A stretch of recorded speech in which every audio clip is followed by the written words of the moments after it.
Alors, salutations à chacun et à chacune. Bienvenue dans notre débrief. Nous allons passer en revue le live qu'a donné Zoul Lassan ce mercredi 4 décembre 2024 à 20 h sur la chaîne La Véritable Histoire de l'Homme Noir. Bien sûr, c'est sur le réseau Facebook. Le titre qu'il a donné à ce live, c'est Caïn était-il fils d'Adam ou de Satan? Parce qu'il est vrai que ça, c'est une polémique qui a fait couler beaucoup d'encre et fait parler beaucoup de personnes. Donc, dans ce live-là, Zoul Lassan a mis fin à la polémique. Et du coup, avant qu'on aille plus en profondeur, qu'avez-vous chacun ressenti à l'écoute de ce live? Merci Ngengeti. Comme dit souvent Laurie, c'est vraiment un régal de recevoir encore un éclaircissement aussi limpide que nous présente Zulu Lassan concernant toutes les interprétations et les on-dit. Vraiment, merci encore Zulu Lassan d'être là pour nous. Effectivement, hein, encore un live explosif, plein de révélations, avec une introduction de coup magistral pour ceux-là qui sont les détenteurs des Bibles actuelles classiques. Mais là, c'est vraiment, c'était très agréable. J'ai tellement apprécié. Et merci à toi, Zoulou Lassan. Moi, j'ai Oui. été émue et subjuguée en même temps parce que c'est le genre d'enseignement que seul Zoulou Lassan il peut donner, quoi. C'est-à-dire que ce n'est que Zoulou Lassan, c'est-à-dire c'est uniquement Zoulou Lassan qui peut donner ce genre d'enseignement. Et moi, j'ai été vraiment, c'était agréable, c'était un moment de dégustation parce que c'est nouveau, c'est-à-dire les faux pasteurs ne peuvent pas parler de ça. Et moi, j'ai été vraiment nourrie, plein de révélations. Merci à toi, Zoulou Lassan, pour tout. Oui, merci vraiment à Zoulou Lassan.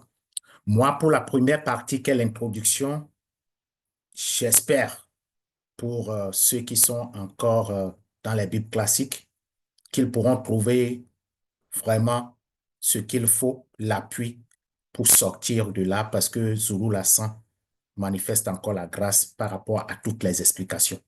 Et pour la seconde partie, et ça me réconforte encore dans ma sanctification. Ça me réconforte vraiment parce que ça transcende ma conscience. Merci. Oui, pour moi, c'est comme souvent, hein, la leçon nous transporte dans les enseignements, dans les révélations. Là, comme Gengeti a dit, par rapport aux polémiques, tout ça, là, il a clôturé. Et en ce moment, c'est merveilleux parce qu'il ferme tellement de portes et on voit cela et on est témoin de cela. C'est tout simplement, moi, j'étais en joie de pouvoir encore une fois être transporté comme ça dans l'histoire. J'ai été encore une fois très contente de ce sujet. On va dire que on sait lire, on a appris à lire, mais maintenant on apprend à comprendre ce qu'on lit. Et avec Zulu Lassan, c'est toujours ça en fait. C'est la lecture devient vraiment quelque chose de très profond. Et là, dans tous les exemples qu'il nous a donnés tout au long du live, c'est encore un grand cours. C'est vraiment, on est vraiment à l'école quoi avec Zulu Lassan. Et donc, je suis ressortie de là intelligente et je remercie Zulu Lassan pour ça.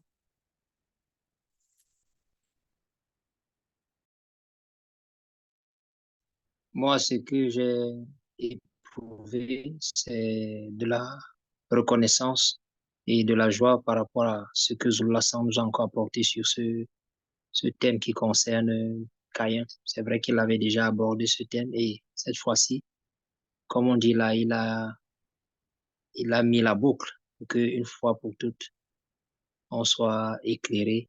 Et pour ceux qui sont encore tatillonnants, qu'ils puissent venir à la source afin d'apprendre à connaître la vérité. Oui. Pour ma part aussi, j'ai eu ce sentiment-là qu'on enfonce le clou. On a vraiment enfoncé le clou jusqu'au bout.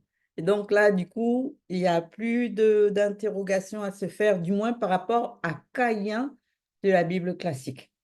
Là, c'est clair, net, et c'est précis, et c'est vérifiable pour tous ceux qui pourraient encore aller soulever des doutes ou d'autres questionnements de n'importe quelle sorte. Pour Caïn, c'est clair. Dans l'introduction, son sort, il est scellé, son origine est scellée, sa nature est scellée, une bonne fois pour toutes.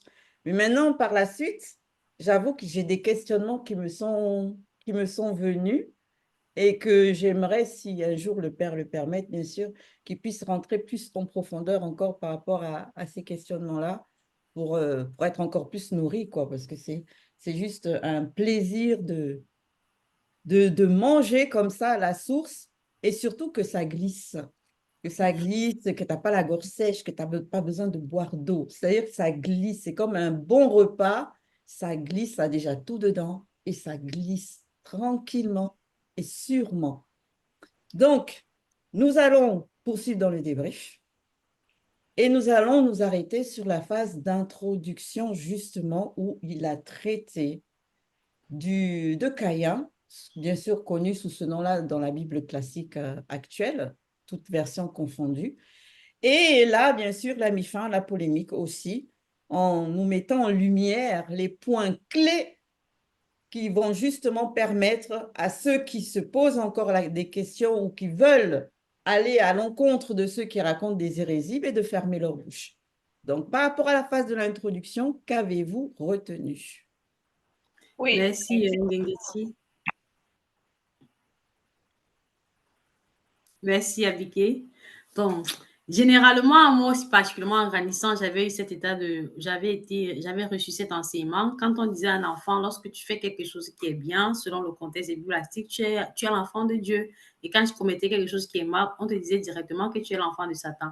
Est-ce que dans ce contexte-là, cela voudrait dire que Satan était le géniteur de ces enfants-là? Pourtant, on sait qu'ils sont issus d'un homme et d'une femme, selon le visible. Et par la suite, quand on regarde même bien les Bibles actuelles classiques, dans les mêmes Bibles, hein, Dieu c'est un esprit, Satan aussi c'est un esprit. Et on n'a pas mentionné dans un endroit où les esprits ont la capacité de se reproduire ou bien un esprit a la capacité de donner naissance à une personne physique. Donc, c'est seul dans la dimension du visible dans laquelle nous sommes que les créatures ont la possibilité de se reproduire. Et quand on parle de créatures ici, on parle de mâle et de femelle. Donc, c'est une aberration pour des personnes là qui viennent interpréter les écritures des Bibles, bien que ce soit falsifié de cette façon. Donc, il faut vraiment que ça s'arrête avec ce que Zoulassan nous a présenté. Oui. Moi, la première chose d'entrée de jeu que j'ai relevée, c'est par rapport, bien sûr, on sait que la Bible classique est remplie de confusion. Ça, là, on n'est vraiment plus au stade où on va encore aller chercher certains. C'est l'évidence même, c'est rempli de confusion. Mais dans l'histoire de Caïn, là, quand même, ils ont fait fort par rapport à la confusion. Ils ont dit que les œuvres de Caïn sont mauvaises, que c'est pour ça qu'on dit qu'il est le fils de Satan. Caïn, il a fait quoi en fait dans la Bible classique? Quand tu lis son histoire, il a cultivé la terre, il a fait des offrandes de fruits, et puis de son dur labeur. Voilà ce qu'il a donné comme offrande. Les fruits, les produits de la terre qu'il a cultivés lui-même. Mais celui qui est allé commettre ce que justement dans les commandements on dit tu ne tueras point, donc c'est une loi, celui qui allait à l'encontre de cette loi-là, c'est-à-dire son frère Abel, qui a tué un être vivant, lui on dit qu'il a commis une œuvre juste.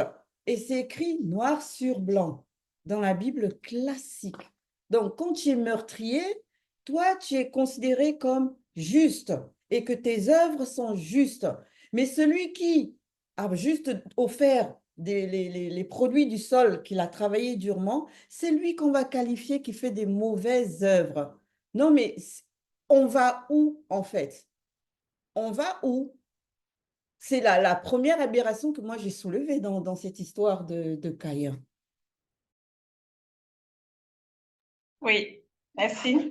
Et nous savons que la Bible actuelle classique, c'est une œuvre destructive et que ces récits sont bien sûr falsifiés, remplis d'erreurs et de contradictions.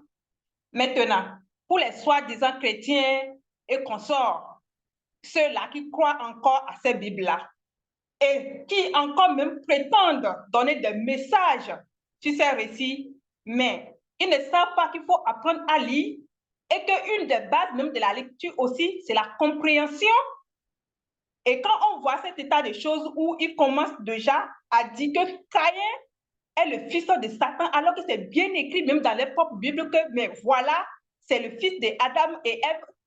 Mais ça pose problème. Ça pose problème auquel il faut vraiment réfléchir. On vient simplement dans 1 Jean 3,12 pour dire que tout simplement parce qu'on a dit que Caïn est du malin, parce qu'il a péché, et tous, alors il est le progéniture de Satan, mais quand même, ils devaient quand même passer par 1 Jean 12 et 13, verset 8, où on dit que ceux qui pêchent sont du diable. Donc ça veut dire qu'eux-mêmes là, ils sont du diable parce qu'ils pêchent. Donc ce n'est pas la maman qui les a mis au monde, c'est Satan qui les a mis au monde, mais c'est des choses auxquelles il faut réfléchir. Merci. Merci, Oui. Abika. Vas-y, Damien. D'accord. Merci, Bekekedi. Oui, ce que j'ai compris en fin de compte, et Zulu Lassan, c'est-à-dire aide encore même ceux-là qui sont encore dans les religions, qui croient, n'est-ce pas, à cette Bible-là, de comprendre mieux que ceux qui sont, n'est-ce pas, leurs guides.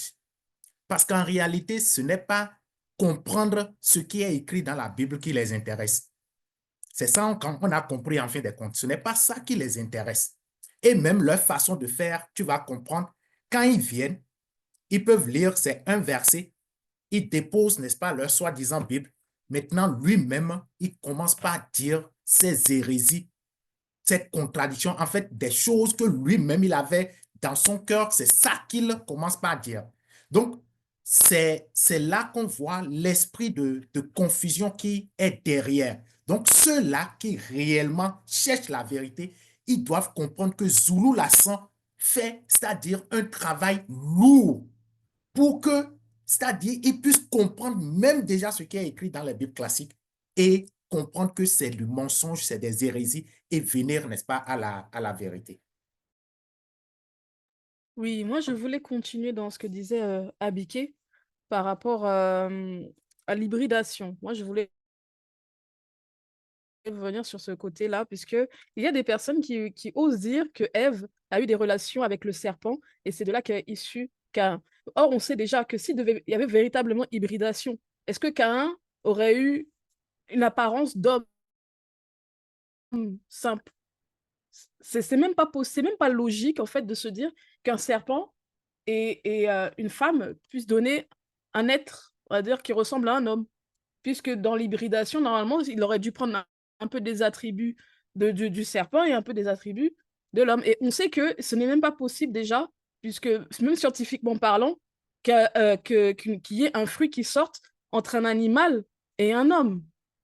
Donc, les personnes qui pensent ça, pourquoi de nos jours, lorsqu'il y a ce genre de relation, il n'y a pas un fruit qui sort? Non, mais c'est pour dire à quel point la logique même n'a pas lieu dans certains écrits, dans certains... Moi, je me rends compte encore au travers de ce live que le verset dans les Bibles actuelles qui dit « Lisez et retenez ce qui est bon ». Dans les Bibles actuelles classiques, franchement, au vu de ce live, je ne vois rien de bon parce que ça dit, même un petit mot, il y a quelque chose de bizarre derrière. Ça dit que quand Zola te détaille ça comme ça, tu dis que je suis où? Parce que c'est grave. C'est grave. On nous dit d'abord que les géants, ils ont disparu pendant le déluge et tout à coup, dans Nombre 13-33, ils réapparaissent. Comme ils nous ont sorti par enchantement que, oh, l'homme n'existe pas, malédiction. Demain, ils vont nous dire que les géants, ils ont existé aussi par malédiction. Des trucs tordus comme ça. Et puis, il y a des gens qui mettent leur foi en ça. C'est-à-dire qu'on dit, c'est-à-dire qu'il n'y a rien de bon dans ça. La Bible, il n'y a rien. Les Bibles actuelles classiques, il n'y a rien. C'est-à-dire que ça démontre qu'il n'y a rien de bon en ça. Il faut juste délaisser ça. Ce sont des aberrations et des hérésies. La vérité est là. Zola, ça nous présente le verbe. Venez à la vérité. Oui, moi, pour ma part, je réfléchissais justement par rapport au comportement de ces personnes, on va le calomnier, tout ça. Mais Abigail l'a touché tout à l'heure, c'est vrai qu'ils vont pas réfléchir. On dit que ceux qui commettent en fait le péché, c'est eux qui sont du diable. Mais les personnes, ils vont pas se regarder eux-mêmes à travers les actes qu'ils vont poser chaque jour. Mais ils vont calomnier quelqu'un qui a vécu il y a longtemps, longtemps, dont on ne peut même pas soupçonner l'année, nombre d'années. Mais ils vont calomnier, calomnier, calomnier. Mais ça ne permet pas de travailler sur soi-même. Et c'est ça, en fait, la prison que la Bible classique apporte. Et les personnes, ils n'ont pas cette liberté-là que Zulu Lassonde nous apporte, là, à pouvoir avoir, on va dire, la vérité. Vu qu'ils n'ont pas la vérité, donc forcément, ça reste toujours dans le mensonge. Et donc là, Zulu Lassonde nous montre encore que non, nous sommes bien dans la vérité. Et moi, je dis vraiment gloire à l'Oba pour cela, quoi. Oui, et moi, ce qui m'a marqué dans l'introduction de Zulasan, c'est de comprendre encore comment les Bibles classiques prêtent, je peux dire, le flanc à l'interprétation. Parce que déjà truffé d'erreurs et de contradictions, on voit que chacun vient émettre des théories, comme il a montré, les branamistes, les théories des Sumériens et autres. Pourtant, avec la vérité n'a pas besoin d'être interprétée, elle est claire. Elle est claire. Tu la lis et tu la comprends par la manifestation de la grâce du Verbe global. Donc ici, comme Daniel l'a dit au début, c'est par les œuvres qu'on peut taxer que quelqu'un est fils du diable et non par le fait que la femme a couché avec, entre guillemets, le serpent, comme certains le font croire. On voit là que c'est le délit et c'est parce qu'ils sont sujets à l'égarement qu'ils ne peuvent que croire ce genre d'hérésie et de mensonges. Si je peux compléter quelque chose, ajouter, Miguetti. Je vais aller dans ce que Damien a aussi pointé du doigt quand il a dit que dans les églises, effectivement, ils ne cherchent même pas à comprendre les écritures de la Bible, ils cherchent à comprendre la personne qui transmet ses désirs. Je vais dire ça comme ça. Je le dirai à mes expressions. Tu vois, toujours dans les Bibles, là, il y a un moment, on a dit c'est le même Caïn qui était fils du diable, c'est le même Caïn qui a péri lors de la dérive, lors du déluge, autant pour moi. Et c'est le même Caïn que le Seigneur a mis la marque sur ce Caïn-là pour que quiconque, en fait, que rien ne puisse lui arriver. Et je me suis donc posé encore la question que même la personne même qui lit la Bible, qui met sa foi en ça, est-ce qu'il se rend même compte seulement de cette compréhension-là? Ou alors, le Seigneur, à un moment donné, puisqu'on sait que le Seigneur, Dieu, ce sont les mêmes personnages qui se retournent l'Éternel, ils sont tous pareils. Ou alors, le Seigneur avait oublié quelques instants qu'il avait mis la marque sur celui qu'on appelle Caïn. Parce que ça, alors, c'est qui s'est trompé? C'est l'auteur des Bibles ou bien c'est le Seigneur lui-même qui s'est trompé? Encore, même dans cet axe de réflexion-là, pour que vous puissiez comprendre que même dans la Bible que vous avez, Zoulasan apporte l'éclaircissement, quoi qu'elle est fausse. Ouais, effectivement. Surtout qu'en plus, avec ce signe qu'on a mis sur lui, comme tu as bien appuyé les propos de Zoula, c'était quiconque. Donc, ça veut dire qu'en gros, on ne pouvait pas le toucher. Il était intouchable. On ne pouvait pas lui porter la mort. Mais quand on lit l'histoire de Noé, c'est Noé seul qui a été sauvé et 7 autres personnes. Mais donc, ça veut dire que Caïn était dans les 7 là. Si on suit leur logique par rapport à leur chronologie de ce qu'ils racontent dans la Genèse de la Bible classique, c'est que Satan était dans, je dis Satan, Caïn était parmi les 7 là, forcément, puisqu'il n'a pas pu périr. Ni ange, ni personne, ni châtiment, ni rien ne pouvait lui porter la mort grâce à cette marque qu'il avait eue. Vraiment. Et en plus de ça, leur Yahvé, là, il est bizarre, hein. C'est lui que tu dis fils de Satan, c'est lui qui commet des abominations et qui transgresse les lois, tes propres lois, mais c'est à lui que tu mets encore le signe comme quoi il ne faut pas le toucher. Enfin bref, que de la confusion, quoi, mais vraiment que de la confusion. Donc, si vous n'avez plus rien à rajouter par rapport à l'introduction, nous allons poursuivre dans le débrief. Et nous allons nous arrêter sur la phase 1. Que Zoulasan a intitulé « Vision sur l'existence de Ponguissé ». Qu'avez-vous retenu de cette phase? Franchement, ça, c'est la révélation. Quand on rentre dans Kalata Dimsi, c'est que tout change, quoi. Ça change. Ici, on sait déjà que Moto avant un mouton, avant qu'il ne sorte du plan astral avant le péché, ils ont déjà reçu l'ordre de se reproduire. Mais après la chute, ils se sont retrouvés dans le plan physique. Mais lors de cette phase, on comprend que mais ce n'est pas en même temps qu'ils sont venus, qu'ils ont commencé par se reproduire, commencé par manifester le nom connu. Mais il a eu une vision sur l'existence de Ponkissé. Et pour moi, cette vision, c'est un signe. C'est comme si le spirituel envoie des signes pour qu'il puisse maintenant commencer le processus de l'accomplissement du nombre connu. Et cela, c'est juste impeccable. Seul Zulu Lasson peut nous donner toutes ces révélations. Je vais vous laisser continuer d'abord. Merci, Effectivement, Abike. et comme tu l'as... Donc, ce que moi j'ai retenu en premier, c'est déjà le nom, Pongissé, qui n'a rien à voir avec Caïn que l'on nous donne dans les Bibles classiques actuelles. Pongissé, ça a un sens. Son nom veut dire quelque chose. C'est significateur et c'est révélateur. Alors que Pongissé, Caïn, pardon, ok, on ne sait pas trop ce que ça veut dire. Mais bon, c'est là, on le prend comme on nous a dit que c'était comme ça, et puis c'est tout. Et aussi le point que moi particulièrement j'ai apprécié dans cette phase 1 là, c'est surtout quand il nous a apporté la révélation que Moto lui-même avait vu en vision son propre fils. Alors que c'était bien avant qu'il ne soit manifesté, hein. Il a vu et il a su déjà aussi comment il devait l'appeler. Parce qu'il a dit, j'ai vu l'entité de l'architecture initiée, on va dire, Pongissé. Il n'a pas dit mon fils ou l'un de mes fils. Donc, la précision dans la spiritualité, selon le verbe, est déjà absolument remarquable. Et le point crucial par rapport à Moto, c'est que Moto, vraiment, les gens l'ont simplifié à un point, c'est incroyable. Il a été à même d'avoir la vision sur sa propre descendance. Ça veut dire que Moto était déjà lui-même un prophète. Et comme il est la source de toutes les autres personnes connues, ça veut dire que c'est le prophète des prophètes, le père des prophètes, c'est lui. Si demain, après-demain, dans sa descendance, il y a eu des guérisseurs, il était d'abord lui-même guérisseur. Il y a eu des architectes, il était d'abord lui-même l'architecte en chef.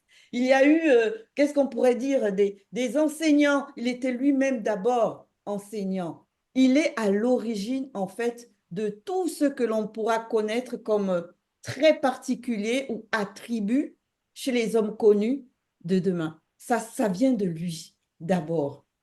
Et nous, on va aller idéaliser un certain patriarche, on va dire que, oh non, lui, c'était le plus fort, le plus ceci, et on met son père où? Celui qui n'a pas, qui a été manifesté avant la chute, celui qui était une entité pure. Mais c'est de lui que vient tout ça, en fait. Et on voit l'importance véritable de Moto quand dans cette phase 1, là, rien que par cette phrase qu'il a vue dans une vision. Là, j'ai fait mince, mais ce type n'est pas du tout à simplifier en vérité. Il est plus que tous les autres là, que l'on va prendre pour modèle ou que l'on va dire waouh, c'est lui d'abord. Effectivement, Ngengeti, c'est pour ça que, comme on dit, c'est à travers Moto, comme nous aussi, c'est vrai que c'est le verbe de Luba, mais c'est aussi à travers Moto qu'on sait aussi que l'homme vit dans 3 dimensions, le spirituel, l'astral et le physique. Et on a déjà démontré plusieurs fois que dans chaque dimension, il y a un corps approprié. Et c'est après la chute que Moto et Moto ont revêti le corps physique. Et c'est bien mentionné que c'est dans la réalité du visible qu'ils ont eu des relations sexuelles. On doit savoir qu'un esprit ne peut pas avoir des relations sexuelles avec du corps physique. Donc, même des personnes qui subissent ce qu'ils appellent souvent généralement mari et femme de nuit, il faut savoir que c'est dans le plan astral, ce n'est pas physiquement. Les esprits, quand on parle de l'âme, l'âme est aussi esprit et l'esprit c'est aussi un corps-esprit. Donc, même toutes ces personnes qui subissent ça, c'est dans le plan astral. Et ce n'est point physique. Et quand on va même aussi, même les Bamoloma Bukulane qui sont venus avoir les relations sexuelles avec les femmes, la femme noire et les femmes noires sur la terre, ils ont matérialisé le corps physique, ils ont pris l'apparence de l'homme noir, parce qu'à cette époque, ce n'était pas encore interdit. Donc là encore, c'est pour vous dire qu'un esprit ne peut pas avoir des relations avec un corps physique. Il faut que ce soit vraiment clair pour ça. Donc, toutes les personnes qui... Ça revient encore à démontrer ce qu'on a présenté en introduction. Oui, moi, ce qui m'a vraiment interpellée, c'est lorsque Zulu Lassan fait une précision sur le cette fois-ci, ils s'unissent dans le but de manifester le nombre connu. Ça m'a ouvert vraiment l'état de conscience par rapport aux catholiques qui, par exemple, ont cette habitude de dire que lorsque l'homme va vers sa femme, c'est uniquement pour avoir des enfants. En gros, il n'y a pas le plaisir ni rien du tout de se dire qu'on va s'unir comme ça. Non. Eux, c'est vraiment dans le but seulement de manifester, de manifester les enfants. Or, là, on a la précision que Moto et Muto se sont découverts, en fait, ils ont eu des rapports, non pas pour manifester seulement pour Nguissé ou les autres enfants par la suite, non. C'est que, en fait, c'est normal. Or, lorsqu'on écoute dans les religions, on veut nous faire croire que c'est sale, que c'est pas bon, que c'est... Non, non, quand tu fais, c'est juste pour les enfants, les enfants, les enfants. Donc, les gens vont aligner les enfants seulement. Mais, non, mais... Et se dire que c'est culpabiliser d'avoir du plaisir, etc., dans les rapports sexuels avec les... Non, mais c'est quoi ça? Franchement, ça, c'est une libération totale même par rapport à l'acte. En fait, c'est normal, c'est d'avoir du plaisir, d'avoir des rapports avec son mari, c'est normal. Oui, moi, pour ma part, dans la suite de ce que tu as dit, Bekekedi, c'est le fait qu'ils allaient manifester cela, mais dans comme un accord. Du coup, moi, ça m'a rappelé des histoires que j'avais déjà entendues, où les femmes ils vont avoir, on va dire, des relations, mais ils vont piéger, on va dire, la femme pour être enceinte. Moi, j'ai déjà entendu ce genre d'histoire et je me suis dit, mince, moi, quand j'ai lu ça, en fait, on nous montre la base que non, tout, en fait, dans le couple, tout doit être dans comme un accord selon la vérité. Et là, moi, ça m'a rappelé ça, en fait. C'est que non, là, on nous montre encore, ils étaient en accord, ils étaient dans le respect, ils s'écoutaient, tout ça, quoi. Et donc, moi, cette partie-là, ça avait attiré mon attention, le fait que ce soit dans comme un accord, lorsqu'ils devaient poser des actes, ils étaient d'accord tous les deux. Oui, merci. Je vais m'arrêter encore par rapport à l'acte, c'est-à-dire l'union intime entre Moto et Mutu. Et là, c'est un enseignement terrible, comme Bekekedi le disait. Donc, les premiers ancêtres nous montrent d'abord que c'est un art. C'est un art parce que Zulu Lassan nous a révélé quelque chose. Ce n'est pas seulement sexuellement, mais il y a d'abord sensuellement qui a précédé. Donc, et il a expliqué sensuellement, c'est l'éveil, n'est-ce pas, du désir sexuel. Donc, c'est une forme de préparation et à ce niveau, c'est les sens, n'est-ce pas, qui vont agir. Et dans ma réflexion, j'ai dit, en fait, ça, si Moto et Muto n'avaient pas ouvert cette porte, nous, on n'allait même pas connaître ce que ça veut dire aujourd'hui. On n'allait pas connaître. Et maintenant, c'est dans le sensuel, en réalité, qui fait appel au sens que le monde occulte aussi peut essayer, n'est-ce pas, de nous tenter, en réalité. Avant même d'aller commettre, n'est-ce pas, l'acte, c'est au niveau du sensuel. Et ça, c'est très important dans la marche de la sanctification, oui, c'est-à-dire de veiller par rapport au sens. Parce que comme Bekekedi l'a dit, en fait, c'est eux qui ont décidé, c'est Muto et Muto qui ont décidé, n'est-ce pas, d'éveiller ce sens-là. Mais si on n'est pas maître, n'est-ce pas, de veiller les sens, là, c'est grave. Le monde occulte peut, n'est-ce pas, utiliser ça et nous dominer comme il veut. Je vais m'arrêter là d'abord. Oui, pour continuer justement dans ce que tu dis, Damien, et ce que Bekekedi a mentionné, justement, quand on parle de s'accoupler dans le mariage, les deux prennent du plaisir. Mais seulement de nos jours, on voit certaines religions qui incisent des femmes et la femme devient l'objet. C'est-à-dire qu'elle a des rapports sexuels avec son mari, étant incisée, elle n'a aucune satisfaction. elle devient comme un objet pour son mari ou pour son homme. Et moi, je trouve ça aujourd'hui, c'est quand même déplorable. Or, on nous montre ici que Moto et Muto, ils ont pris du plaisir. C'est-à-dire, c'était partagé, c'était quelque chose de bien. Mais de nos jours, c'est n'importe quoi, en fait. Dans certaines tribus, c'est tout simplement dommage. Ton micro, Oui, Bob. moi, ce qui m'a frappé ici, c'est de comprendre que la sexualité n'est pas une impureté comme certains le pensent, qui sont des religieux et autres. Ils se disent que la sexualité peut être un frein pour leur épanouissement, entre guillemets, spirituel. Mais ici, on voit que, avec la présentation que Zula San nous a montrée, c'est que la spiritualité fait appel également à la sensualité. Ce n'est pas une histoire de brutalité, ce n'est pas une Mm. histoire de commandement fait comme ça. Non, non, non. Il faut faire appel à la sensualité. Et moi, ce qui m'a marqué par rapport à ce que tu as dit, Ngengeti, on comprend par là que Moto aussi est le modèle par excellence, puisque c'est lui le père. Donc, personne parmi les patriarches après lui ne peut faire ou ne pouvait faire ce que lui n'a pas manifesté. Mm. Certainement, c'est surtout pour ceux qui sont nés d'un homme et d'une femme, ou alors d'une femme. Parce qu'on voit comment Moto, il n'a pas été surpris par les événements qui ont marqué sa progéniture. Et Zula San nous avait fait comprendre que Moto a tout vu par rapport à ce qui se passe dans le visible. Il a tout vu, il connaissait tout, tout comme Moto. Donc, on comprend ici que la spiritualité, c'est quelque chose de merveilleux. Ce n'est pas du n'importe quoi. Ce n'est pas n'importe quoi. Et vivement que le verbe permette qu'on puisse grandir dans cette spiritualité et demeurer. Exact. Exact. Effectivement. Il faut Je vraiment peux que la ajouter? plupart prennent modèle sur Moto, parce que c'est loin d'être une faiblesse hein, de manifester, on va dire, par des gestes, ton affection à ton épouse. Il n'y a rien de sale de vouloir s'unir sexuellement parlant avec ton épouse. Bien au contraire. On peut même s'imaginer dans ce qu'on vient de nous dire qu'ils étaient très libérés, qu'il n'y avait pas de tabou, il n'y avait pas de ça on fait comme si, comme tu as dit tout à l'heure, ben là, le commandement, il n'y avait pas tout ça. Alors que qu'est-ce qu'on n'entend pas de nos jours aujourd'hui? Des hommes, ils ne savent même plus c'est quoi les préliminaires. Ils vont direct, vous. Et ils pensent que, alors, satisfaite. Mais, bon sang.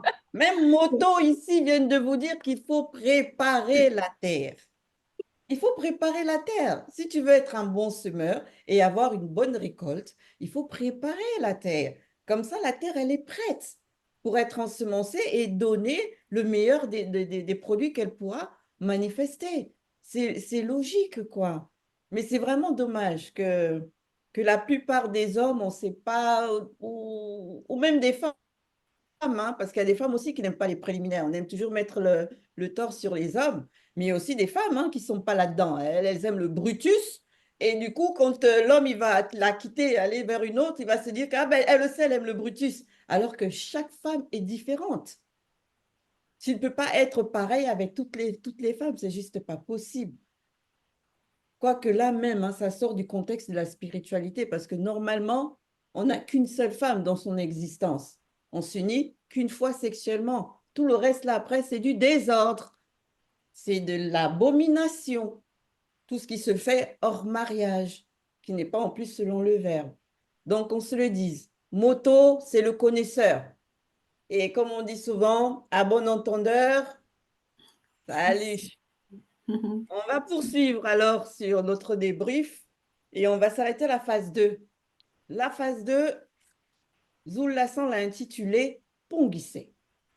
Donc, qu'avez-vous retenu de cette phase 2? Ouais, ici, c'est encore la révélation qui continue. Parce qu'on dit que ici, c'est une période, c'est une période après, maintenant, que Muto devient enceinte de Ponguissé. Donc déjà, on voit qu'il y a une fréquence. Certes, on a parlé déjà du mariage tout à l'heure. Oui, c'est une chose d'être en couple, c'est une chose d'être dans le mariage. Mais quand on ouvre aussi la fréquence par rapport aux enfants, mais c'est aussi quelque chose qui est vraiment à part. C'est ce que je dénote ici d'abord. Et c'est ça qui est même important. C'est affaire de séparation. C'est qu'il n'y a même pas question de grossesse indésirée. Ça veut dire qu'avec le patriarche, tout est bien classé. Et quand ils savent que c'est le moment d'avoir d'enfants, ils pénètrent pleinement cette fréquence-là pour avoir le résultat escompté. Et c'est très important. C'est ce que je dénote d'abord. Je vous laisse continuer. Effectivement, Abike, comme on l'a mentionné précédemment, que Moto nous a encore ouvert une autre fréquence du mariage, donc, sachant que le mariage, c'est pas seulement pour faire des enfants, comme aussi beaucoup le pensent. Et ici, il a été bien précisé, Moto a bien dit, avec l'aide de Moto et d'autres, je dirais d'autres entités. Là, on fait la précision. Elle a eu des relations avec son mari Moto, son aide. Les autres entités qui étaient là étaient présentes lors de la naissance de Ponguissé. Ce ne sont pas ces entités qui ont eu une relation avec Moto. Moto n'a pas mentionné un seul instant qu'elle a reçu, qu'elle a conçu miraculeusement. Non. Elle a bien mis, c'est la présence, on va dire, d'une femme et d'un homme qui ont fait en sorte que Ponguissé soit là. D'autres entités étaient là, comme d'autres patriarches aussi étaient là. On sait pourquoi ils étaient là. Donc, il y a une clarté. Il y a, comme Zula, ça nous apprend, on vit dans 3 dimensions et dans chaque dimension, il y a ses règles. Ça ne peut pas être autrement. Moi, il y a justement le mot que, le groupe de mots que Zoulasan il a employé pendant le live. Il a dit premier groupe sanguin pur.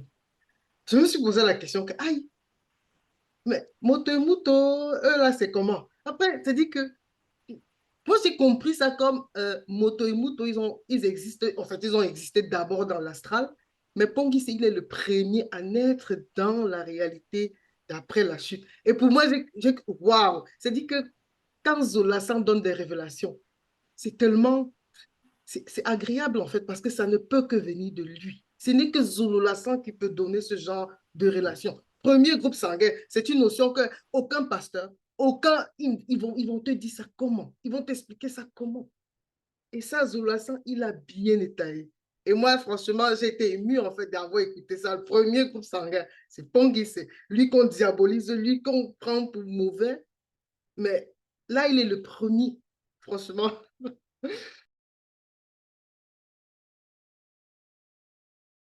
Oui, oui, c'est vrai qu'il s'agit de Ponguissé, mais j'ai retenu quelque chose par rapport à l'aide que Moto, n'est-ce pas, va porter à Moto. Et ça m'a fait penser à ce que eux ils vont appeler entre griffes aujourd'hui les sages femmes. Et que ça soit, n'est-ce pas, la jumelle, on va en arriver là. Donc, on a vu que Moto a porté, n'est-ce pas, cette aide-là à Moto.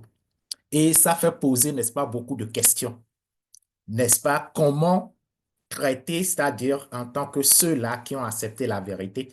Donc, lorsque, n'est-ce pas, la femme est enceinte, comment, n'est-ce pas, on traite, n'est-ce pas, cette femme-là, comment on la traite.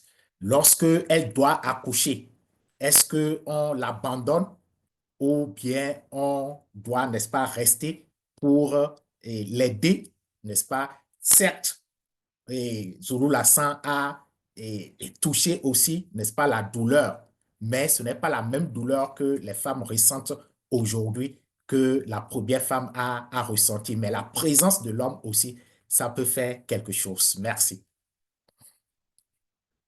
Merci, Damien. Moi, je vais aussi rebondir sur le point qu'a touché Loris par rapport au premier groupe sanguin. J'avoue que c'est vraiment là où je me suis vraiment mise à réfléchir sur le fait justement que comment se fait-il qu'il soit le premier groupe sanguin. Donc, et Moto alors. Mais par la suite, grâce à la méditation, j'ai compris que en fait, ça prouve effectivement déjà un point, c'est que Moto et Muto n'étaient pas faits de chair et de sang. Comme on l'a bien expliqué dans Kalata Mbale et Bibel, et aussi qu'on le dit dans Kalata Dimsi. Ils n'étaient pas faits de chair et de sang proprement dit avant leur chute, avant de revêtir la muabilité, parce que justement, ils auront désobéi. Et donc, de ce fait, on conçoit que c'est par la chute qu'a été manifesté le premier groupe de sang, puisque Pongissé était le premier à être fait de chair et de sang, en vérité. Donc, c'est par la chute, c'est la chute qui a provoqué la manifestation des groupes sanguins. Donc, Pongissé est l'aîné, le premier. Et de ce fait, pur, ben forcément, parce que quand, à l'époque où il est né, quoique ses parents avaient déjà désobéi, mais il n'y avait pas encore d'anomalie, comme par la suite, il en aura avec les autres descendants, quoi, qui vont poursuivre, qui vont être manifestés, on va dire ça, dans les temps futurs.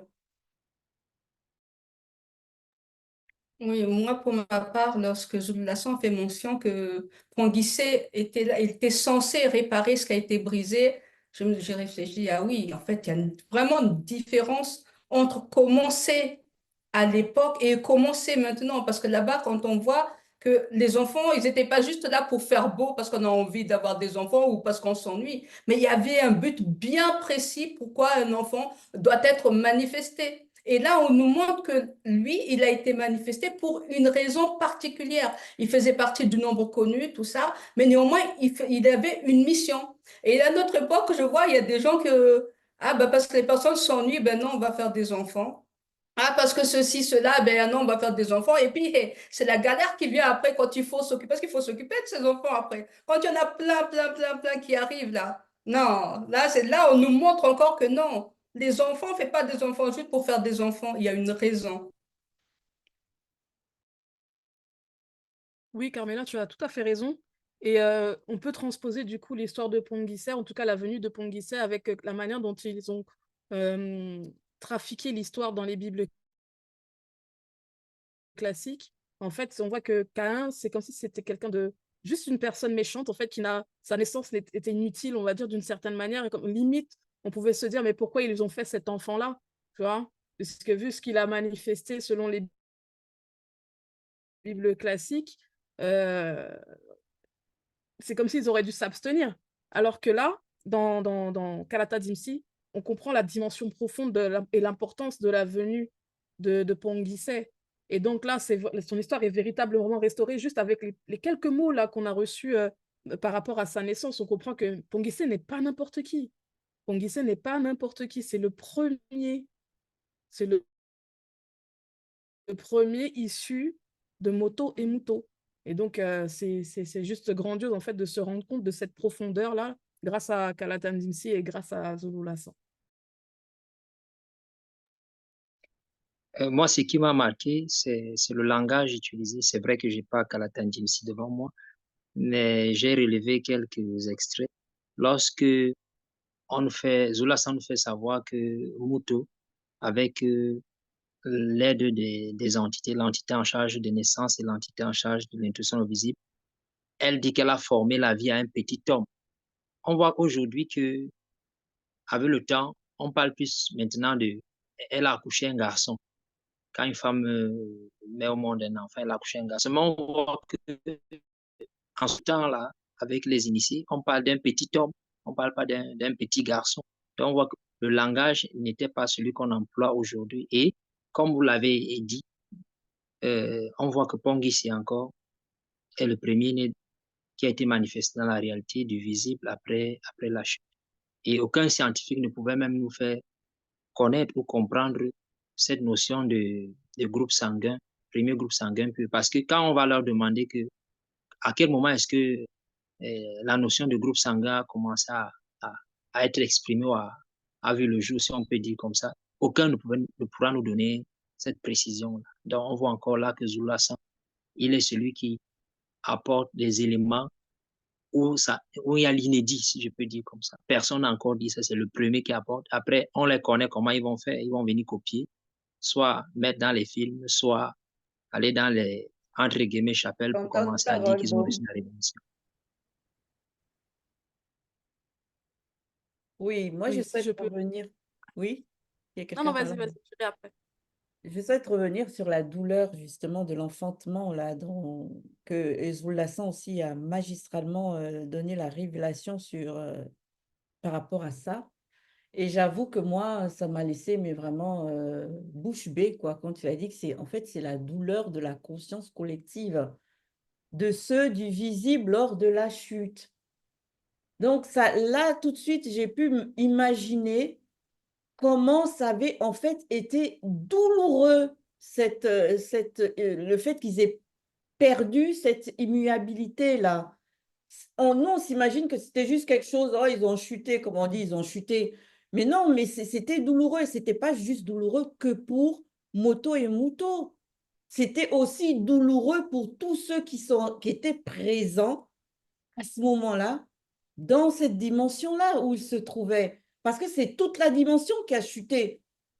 Ce n'est pas... Et là, on prend conscience que c'est toute la dimension qui a chuté. Parce que quand on parle de conscience collective de ceux du visible, c'est que c'est tous, les êtres vivants, tous, ils ont chuté. Sauf bien sûr les quelques-uns qu'on sait qui ont été extirpés de ça, dont l'oiseau phénix, dont on a la révélation dans Kalata Dimsi.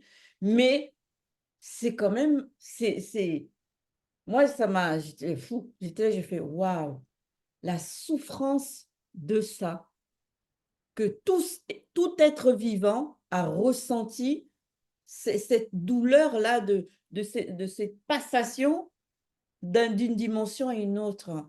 C'est fort quand même. Hein. C'est vraiment, Zoulassan nous fait pénétrer les choses dans une telle profondeur et ça illumine tellement nos états de conscience que c'est juste chapeau, quoi. C'est impressionnant pour ma part, hein, cette révélation-là. Oui, donc ce que je voulais aussi apporter, c'était par rapport à la circoncision. Puisque en fait, là, on nous révèle où ça a commencé, à quel moment ça a commencé. Puisque dans certaines religions, ils vont dire que ça a commencé à partir d'Abraham, que c'est là que la marque de la circoncision s'est manifestée. Mais en fait, non. Là, dans Kalata Dimsi, déjà, il y a cette restauration par rapport à la circoncision.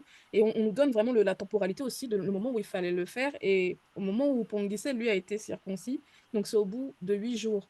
Et donc, le premier circoncis dans la réalité visible, en tout cas qui a été circoncis physiquement par quelqu'un, c'était Pongise. Et sachant que Moto, lui, était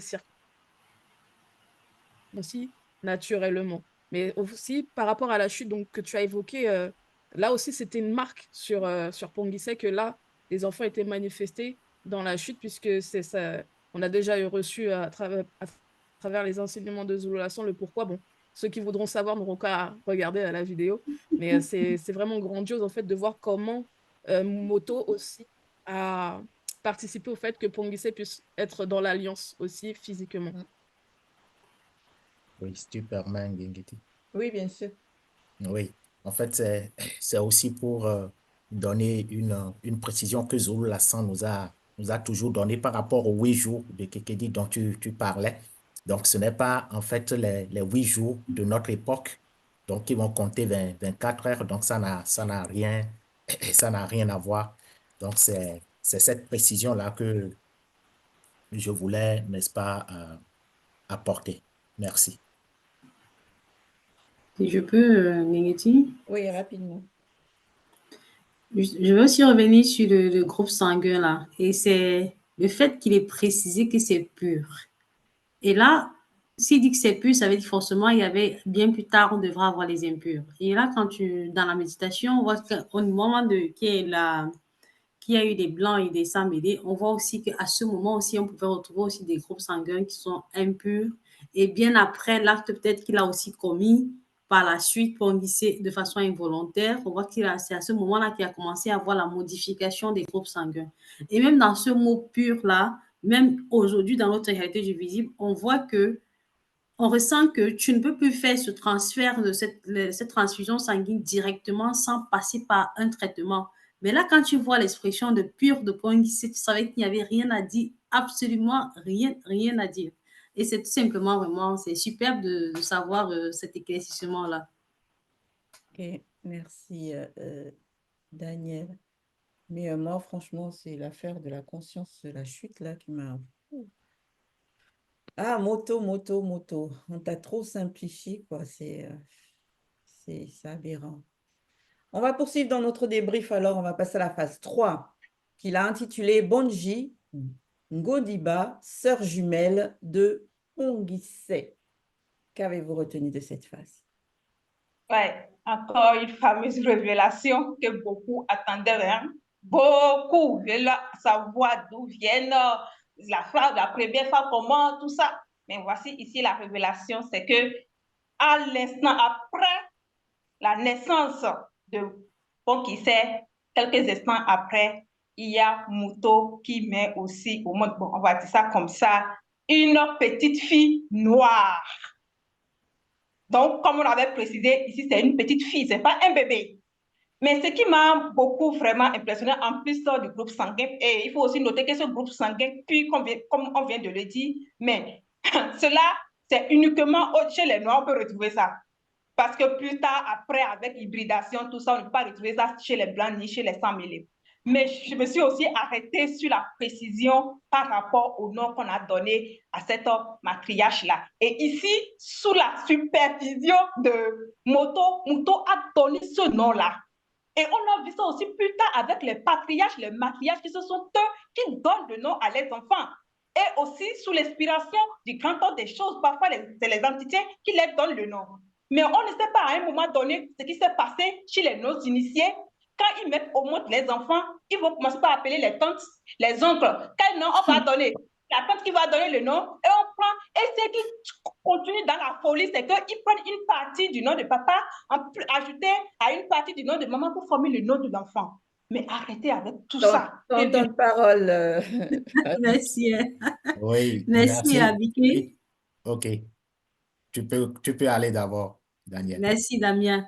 Donc là, on voit que Pongissé a une petite sœur. Donc, il y a même la notion du premier. Il est sorti en premier et elle est venue en deuxième. Donc, elle est la petite sœur. Et on nous a bien, Zoula nous a bien mentionné que cela a été caché au monde occulte. Parce que lors de sa naissance, il y a une entité qui s'est manifestée au nom de Dibanganes, qui signifie garder le secret. Donc, on comprend pourquoi dans les fausses Bibles classiques, là, ils n'ont pas pu avoir des révélations sur la sœur jumelle de Pongissé pour trafiquer, pour nous mentir encore comme ils ont fait avec, comme ils ont voulu faire avec Caïn parce que c'est seulement une intention. Je te laisse continuer, Damien. OK, merci, Daniel. Oui, c'est toujours l'ordre que nous voyons, hein. Donc, c'est l'ordre qui se reproduit. C'est Muto qui vient en premier. Après, c'est Muto qui sort. Et ici également, c'est Pongissé qui vient en premier. Et après, c'est Ngodiba qui sort. Donc, je voudrais revenir par rapport au nom que Abiké avait précisé. Donc, Zulu Lassan a détaillé. Donc, il nous a permis de comprendre ce que ça signifie. C'est fleurs humides, commencement, éclosion, nativité et apparition. Et là, quand j'ai regardé, quand j'ai vu ces significations, moi, je vois ça comme une bénédiction. N'est-ce pas que Muto était en train, n'est-ce pas, de donner en même temps à à sa fille, donc qui vient de naître. Donc, voilà ce que je voulais dire par rapport à... Moi, je me suis interrogée sur pourquoi des jumeaux. Pourquoi des jumeaux? Et des jumeaux, un garçon, on va dire un petit homme et une petite fille. À l'instar de Moto et de Muto. Et comme eux, ils avaient chuté, je me suis dit, ah, le verbe a toujours vraiment une longueur d'avance, quoi. Parce qu'il avait dit que que Moto va se représenter chez Muto. Et là, on a vu que c'était Pongissé. Et après, par la suite, forcément, si Moto se représente parce qu'il y a eu ce phénomène de chute, mais c'est que Muto aussi doit se représenter. Et du coup, ben, voilà, il y a Bonji, premièrement aussi, qui se manifeste par la suite. Et Pongissé avait les traits, c'était le frère jumeau, on va dire ça comme ça, de son père.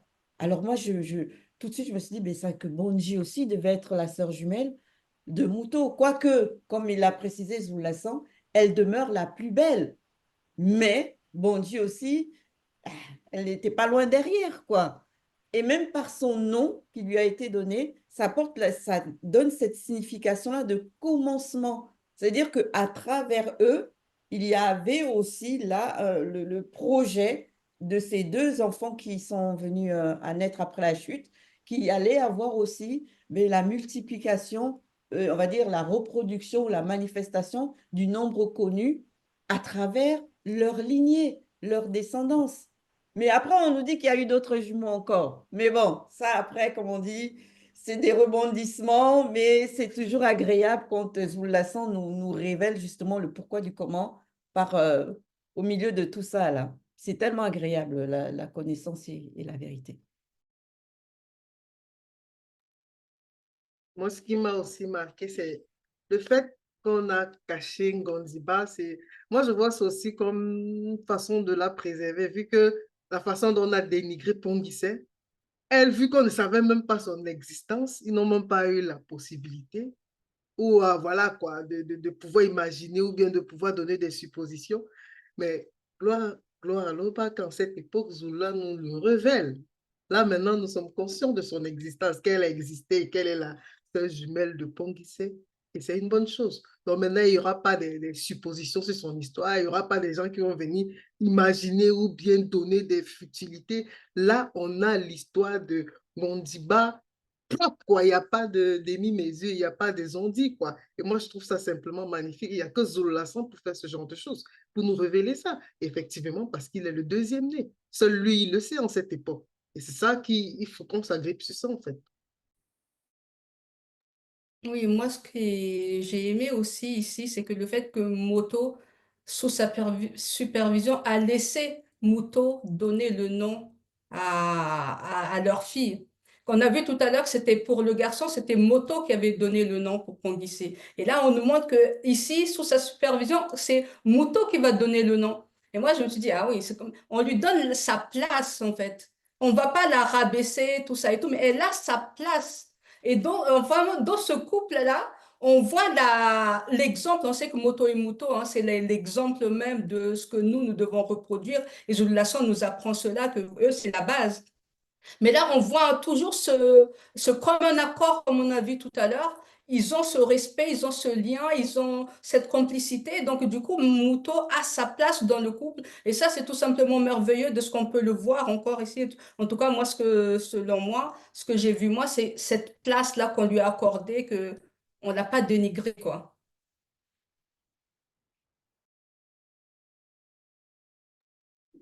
Moi, c'est juste sur l'aspect de la beauté. Zula nous a fait comprendre que Mbondi, seule sa mère, il l'a surpassé en beauté. Donc, après sa mère, aucune autre femme ne pouvait la surpasser en beauté. Ce que je peux dire par là, c'est qu'on comprend, avec l'expression même qui nous a été donnée, premier groupe sanguin, que étant issu de la source, Moto et Muto, il reflétait la beauté à l'état pur, sans artifice. Et on voit que au fur et à mesure que le temps a passé, avec la chute de l'après-chute, cette beauté commence à disparaître, elle commence à s'évanouir. Et aujourd'hui, bon, on voit que la notion de beauté est un peu rarissime. Et certaines femmes ont besoin d'être artificielles pour pouvoir, ou alors certains hommes pour pouvoir rechercher à retrouver cette beauté-là. Mais oui, malheureusement, c'est vrai. Mais le point vraiment que Carmela a soulevé par rapport à ce relationnel-là, ce modèle de relation dans le couple, c'est encore un enseignement vraiment fort dans cette phase 3-là, par rapport à ce qu'elle a pointé du doigt, quoi. Et c'est vrai que depuis le départ, on nous fait vraiment prendre conscience qu'il y avait une complicité entre les deux, de la communication, la vraie communication qui se fait dans un couple et le respect. C'est pas un respect qu'on te donne une fois en passant et puis après on dit je fais ce que je veux ou des trucs comme ça. Non, c'est que pourtant c'était Moto, hein, il connaissait sa position quoi. Mais jamais on ne voit quelque part là qu'il a pris avec un air de condescendance ou jamais. Jamais. Il était entité, quoi. Entité qui s'est manifestée dans le visible, mais jamais Mouton. Il l'a prise comme si c'était, je ne sais pas. Ni même que Jean Alankiki ou rien de tout cela. C'est vraiment un modèle, vraiment un modèle à suivre, hein, ce couple-là de nos patriarches. Donc, nous allons poursuivre dans le débrief. On va s'arrêter à la phase 4. La phase 4, que Zoulasan a intitulée « Mystère sur la naissance de Pongissé ». Qu'avez-vous retenu de cette phase? Oui, effectivement, c'est un mystère. Et ici, je pense que lors de cette phase-là, ceux-là qui disent que Caïn est, bon, on va dire ça chez eux là-bas, ils disent que Caïn, c'est le fils de Satan là. Comme on leur donne la révélation ici maintenant que c'est Pongissé, c'est le fils de Moto et Mouto, mais ils vont vraiment apprendre beaucoup de choses. Parce que si on voit que lors de cette naissance-là, mais moi je vois que toute la création était informée. On a dit que lors de la naissance de Bon, l'atmosphère devient lourde. Les animaux, tout ça, il y avait même l'entité qui était là, l'entité du. Non, l'entité des eaux primitives aussi qui était là.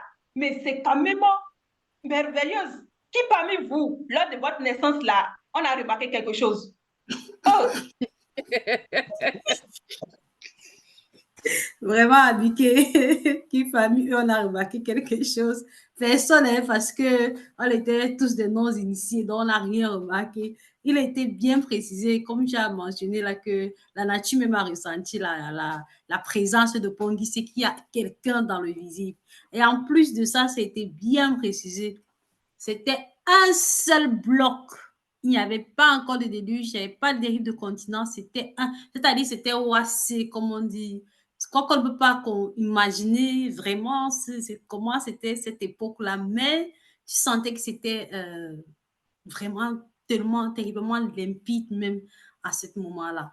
Et Zula a déjà même fait les enseignements de pourquoi il y avait cette atmosphère et pourquoi les animaux ont ressenti cela aussi. Et c'est bien décrit dans Kalatambale pour ceux qui veulent en savoir plus.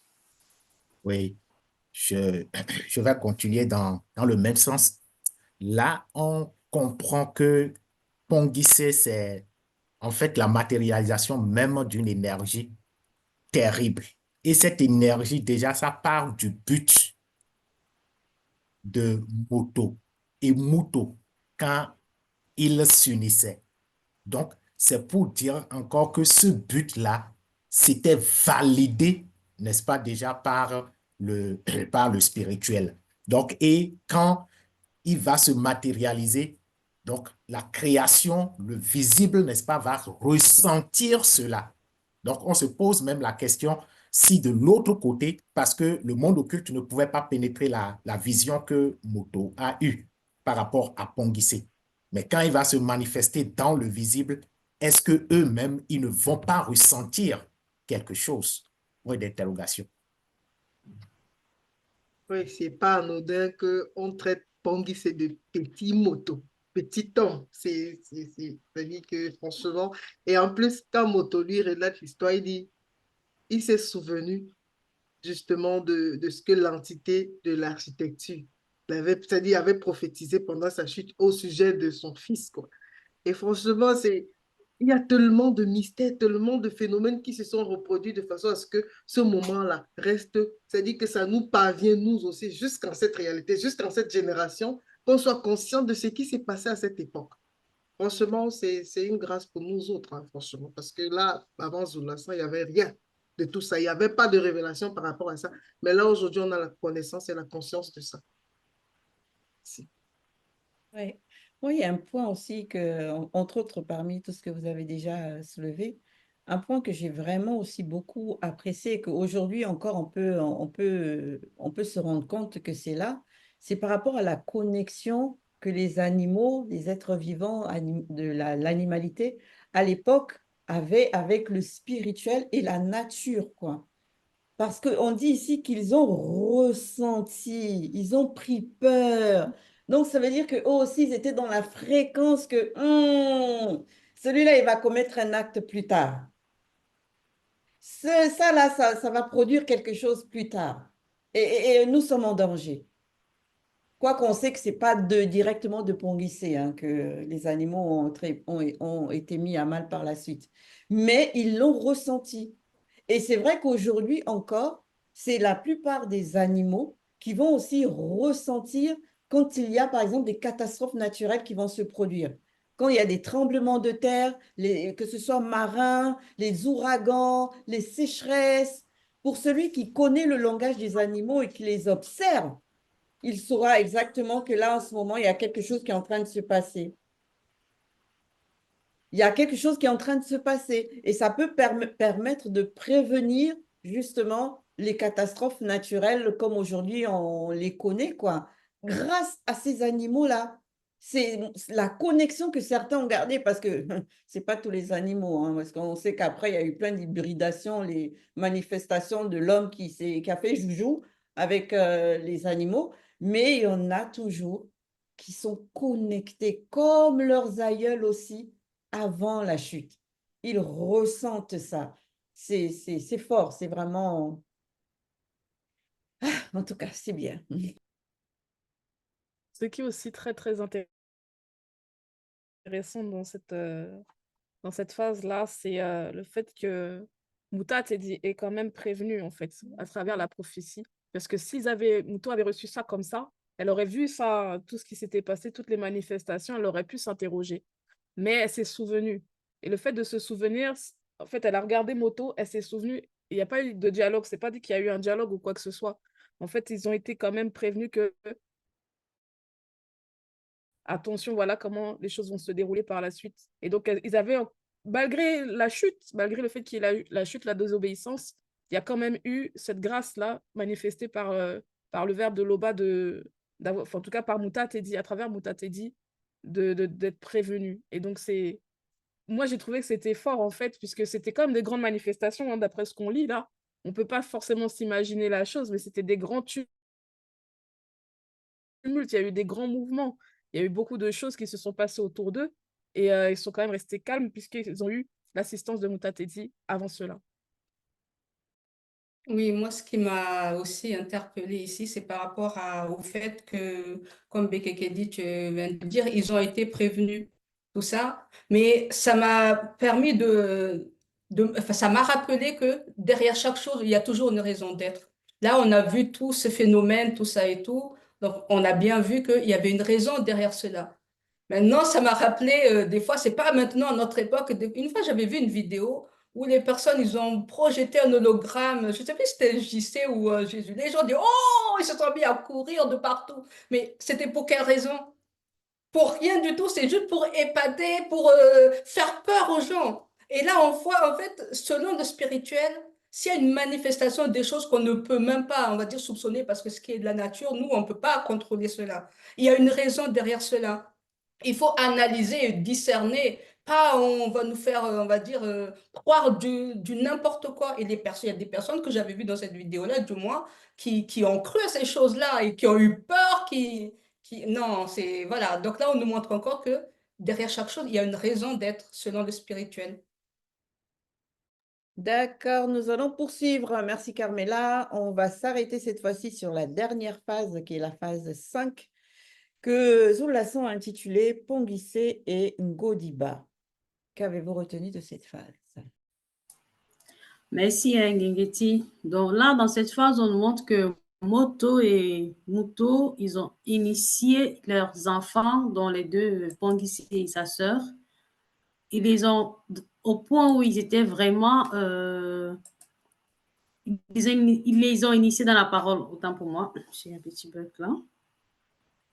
Et c'est quelque chose qui revient plusieurs fois depuis qu'on parle souvent sur ce panel, qu'il faut vraiment et vraiment initier les enfants. C'est quelque chose de très, très capital. Et c'est maintenant à travers nous aujourd'hui que cette génération d'initiés aussi pourra se relever et à perpétuité. Et là aussi, quelque chose de précis qui m'a aussi marqué, c'est l'histoire qui s'est construite entre les enfants et les parents, selon le verbe et selon cette vérité-là. C'est vraiment formidable que nous aussi, on puisse avoir ce genre d'histoire avec nos descendants. Merci, Merci, Daniel. Daniel. Moi, par contre, en poursuivant sur ta lancée, Daniel, par rapport à l'éducation, j'ai dénoté le principe de parité qui s'est manifesté, qui est visible dans justement l'éducation qui a été mise en place des deux enfants. On voit d'abord que ça vient de par leurs parents, de Moto et Muto. On nous dit bien qu'ils ont initié Pongissé et Ngodiba, les deux. Donc, ça veut dire qu'ils ont reçu de la même part de leur père et de leur mère. Il n'y a pas qu'on a éduqué différemment le petit garçon et puis on a éduqué différemment la petite fille. Non. Mais en plus de ça, ça a été la même chose au niveau des entités du grand ordre des choses. Parce qu'il est bien dit dans les versets que certaines entités du grand ordre des choses enseignèrent les mystères de la cosmologie et de l'énergie pure à Pongissé. Il en fut de même pour Ngodiba. Donc, que ce soit au niveau du spirituel ou au niveau de leurs parents dans le visible, on n'a pas fait de différence. Aucune. On a élevé, éduqué, initié le garçon aussi bien que la fille de la même manière. Alors qu'aujourd'hui, dans beaucoup de religions, malheureusement, la femme est toujours considérée et traitée comme une sous-personne, inférieure à la gente masculine. Dans certaines religions même, elles ne sont pas dignes de recevoir l'éducation, d'aller à l'école. Non, mais c'est quelle aberration, ça. C'est quand même... Ah, en tout cas, c'est chaud hein, quand on voit les résultats aujourd'hui des hérésies que l'on trouve dans la Bible classique, alors que voilà qu'on s'est restauré, on voit qu'il n'y a jamais eu ça. Il n'y a pas cette mauvaise considération qui va de la femme à l'homme qui va s'étendre jusqu'au faire du travail, des conditions sociales et économiques. Il n'y a pas ça. Ça ne vient pas du spirituel, ce genre de traitement ou de différenciation entre l'homme et la femme. Merci, Ngengeti. Effectivement, dans le verbe, il n'y a pas de discrimination. C'est la justice. Et également, je me suis posé la question, mais qui est ce menteur qui va dire que c'est Charlemagne qui a inventé ce qu'eux ils vont appeler école? Mais dans ce que Zulu Lassan nous a montré, on voit la véritable, c'est-à-dire école. Et comme on a dit, les enseignants déjà, le modèle qui est Moto et Muto, qui constitue, n'est-ce pas, déjà le flambeau. Et il y a, n'est-ce pas, des professeurs, des enseignants, on va dire c'est hors classe, qui vont constituer les entités qui viennent, n'est-ce pas, initier ces enfants. Bon, quand j'ai regardé les deux, j'ai imaginé leur bonheur. J'ai imaginé, n'est-ce pas, le bonheur qu'ils ont pu traverser. Ils ne pouvaient pas s'ennuyer. Ils ne pouvaient pas s'ennuyer. Donc, ça n'a rien à voir avec le système, n'est-ce pas, actuel. Mais quand on est dans le verbe, n'est-ce pas, on peut avoir une petite particule aussi de ce mystère-là. Merci. Oui, Oui, justement, pour continuer dans ce que tu as dit tout à l'heure, Gengiti, c'est que on voit les résultats de l'initiation de Moto et Muto et ainsi que des entités du grand ordre des choses dans leur capacité à remarquer l'anomalie due à la faute. Ils sont nés c'est-à-dire que dans une réalité, nous on peut dire, oh, c'était super pur, c'était sain, on ne peut pas s'imaginer que, bon, bien que ce soit dans le visible, dans le physique, on ne peut pas s'imaginer qu'il y avait quelque chose de bizarre. Mais eux, malgré ça, ils ont pu détecter les anomalies. C'est vraiment, ça dit qu'ils ont vraiment encaissé, ça dit qu'ils ont pris l'initiation là, ils ont fait un avec ça en fait, et c'est pour ça qu'ils produisent ce genre de fruits. Et c'est ça qui est vraiment remarquable. C'est-à-dire, Moto et Muto peuvent se dire, oh, ils sont fiers du travail qu'ils ont abattu, parce que franchement, c'est simplement magnifique, quoi. Et c'est ce que nous autres, en fait, les parents, souhaitent aujourd'hui, c'est que tu inities l'enfant, tu espères que l'enfant ait de meilleurs résultats. Désolé. merci beaucoup, Ngengeti. Moi, je dirais tout simplement que ces deux enfants, ces deux patriarches, pour nous, sont vraiment la base après Moto et Moto. Parce qu'ils ont connu la naissance dans la réalité du visible. Et c'est très important. Donc, comme Damien vient de le dire, il n'y a pas ce médecin-là, il n'y a pas ce scientifique-là, peu importe le degré, le niveau, tout ce qu'ils vont dire, raconter, les formules, les chimies, tout ça, ils ne peuvent à aucun moment prétendre atteindre le minimum comme ça de leur connaissance. C'est juste pas possible. Donc, franchement, ici, on est dans la spiritualité. Le droit d'aînesse prime et c'est très important. Oui, moi, ce que je trouve aussi qui est très remarquable, c'est lorsque moi, en tout cas, je lisais les Bibles classiques, après la naissance de Caïn, je m'imaginais qu'ils étaient que tous les trois, en fait. Or, à la lumière de ce qu'on a pu lire dans ce passage, on comprend qu'en fait, c'était vraiment une grande famille, puisqu'il y avait aussi les entités. Non seulement il y avait Ngodiba qui était présente, mais Pongise et Ngodiba étaient initiés aussi par les entités, par plusieurs entités. Et donc, ils ont reçu vraiment beaucoup. Et ils n'étaient pas que quatre. En fait, en gros, ils étaient entourés, ils étaient vraiment dans le spirituel. C'était vraiment pas charnel comme on a pu nous faire croire auparavant. Non, non, c'était bien plus profond que ça.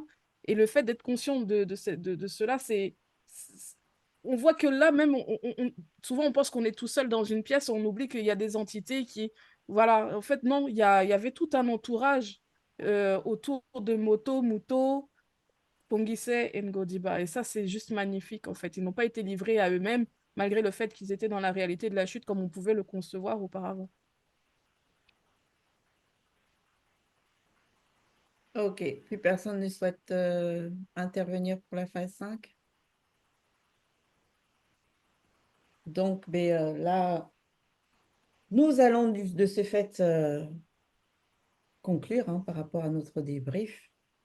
Il est vrai qu'il y avait beaucoup, beaucoup, beaucoup, beaucoup à apprendre et surtout à retenir et vraiment aussi partir dans développer notre propension à imiter parce que c'est vraiment ce qui nous reste à faire quand on a des modèles pareils de moto et moto et au niveau de l'éducation, au niveau du relationnel homme-femme, dans le mariage, au niveau du comportement, même dans l'intimité du couple, au niveau de l'éducation de leurs enfants, comment ils ont considéré que ce soit garçon ou fille, comme on dit, mais petit homme, petite fille, ils les ont vus de la même manière, ils leur ont apporté tout ce qu'ils pouvaient leur apporter en tant que parents bienveillants, aimants.